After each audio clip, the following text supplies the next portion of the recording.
All right, so far we've learned about light, we've learned about sources of light, we've learned about luminous versus non-luminous surfaces.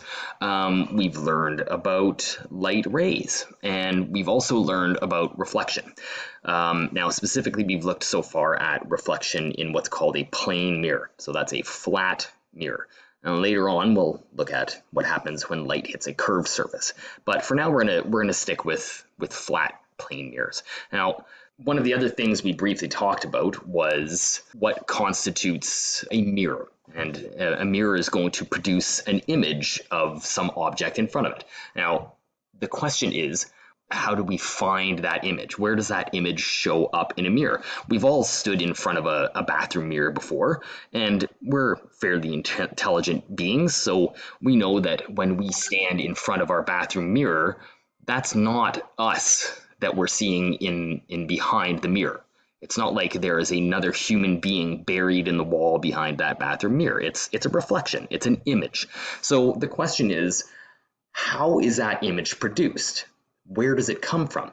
Well, we have here just a standard light bulb. It's just a regular source of light. Now let's simplify this a bit, and we'll take a look at it using a drawing. Well, when we turn that light bulb on, it produces a glow. So there's light that is produced from it. So if this was in a completely black room, this light wouldn't be visible. We wouldn't be able to see it. And as such, we wouldn't be able to see a reflection of it either. There wouldn't be an image produced by this light bulb. But this one can. This one is lit up, right? So because it's lit up, because it's producing light, we can not only see it, but we can also see its image if we put it in front of a mirrored surface. Now, when we're drawing these types of images, drawing a glow really isn't very helpful, because what we need to know is where those light rays are going and what surfaces they're hitting. So we can simplify a glow by drawing a whole bunch of arrows going out from the source of light. Now, again, this is something we've talked about before, but reminder, when you are drawing light rays, they are always coming from the source. So you always draw an arrowhead to indicate the direction the light is traveling, and they should be drawn with a ruler. Now, if you look closely, these light rays weren't drawn with a ruler, but let's ignore that for the sake of artistic sense, okay? All right, so here's our light bulb again. It's lit up. Let's put it in front of a mirror. Now, we're going to take a look at what happens when this glowing light bulb is sitting in front of a mirror. Now, when we're making a drawing of light rays and different surfaces that they can hit, we're obviously not going to try to draw something as complicated as this for a mirror. It's much easier to draw a symbol for it. So you've all taken electricity in grade 9. You know that there are symbols that are used to represent different things in an electrical circuit. Well, we could do the same things when we're looking at light. So typically what you'll see as for a drawing for a mirror surface, you'll have a straight line with these kind of hash marks in behind it. And that indicates that this side on the left-hand side is the reflective surface of the mirror, okay? Now, let's take a look at what happens to these light rays as they travel out from the light bulb.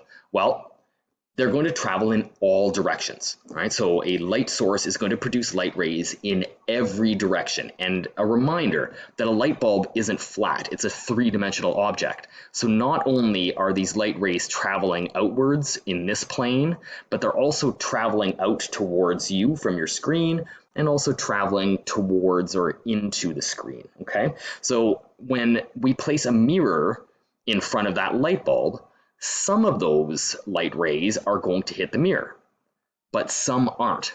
All right, so for example, this light ray is going to travel off in the direction up to the top left. That light ray is never going to hit that mirror.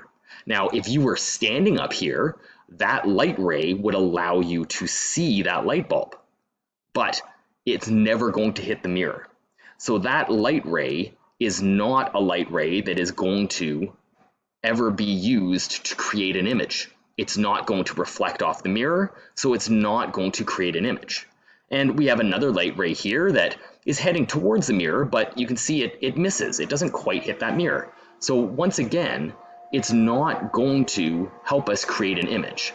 This light ray, however, is heading towards the mirror, and you can see it's going to bounce, right? It's going to actually reflect off that surface. So that means that this particular light ray can be used to find the image of the light bulb. So what we're trying to do here is figure out which of these light rays can hit the mirror and can then be used to figure out, well, where is the image going to appear over here?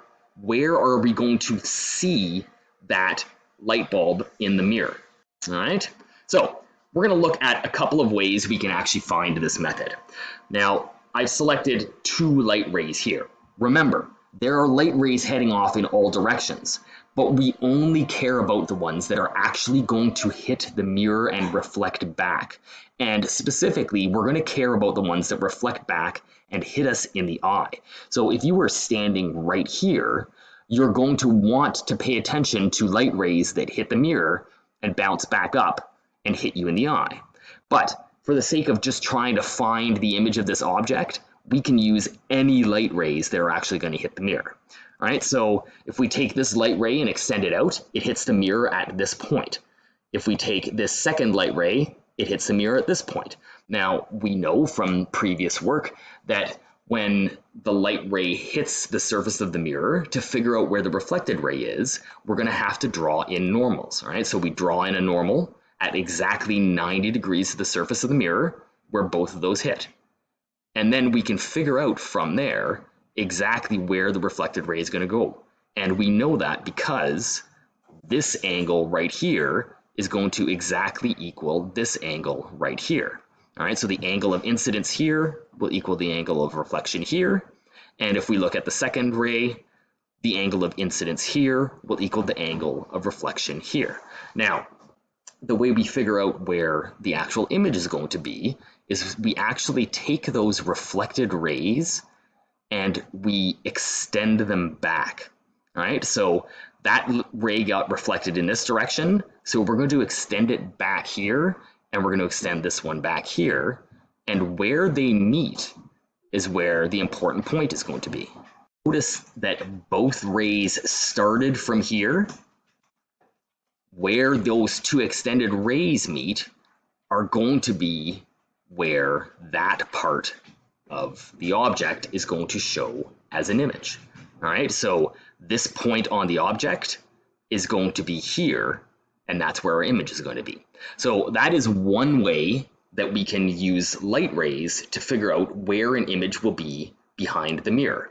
Now, take a close look at this. If you're really observant, you may notice something about this object and this image. Take a look at the distance here between the object in the mirror versus the image in the mirror.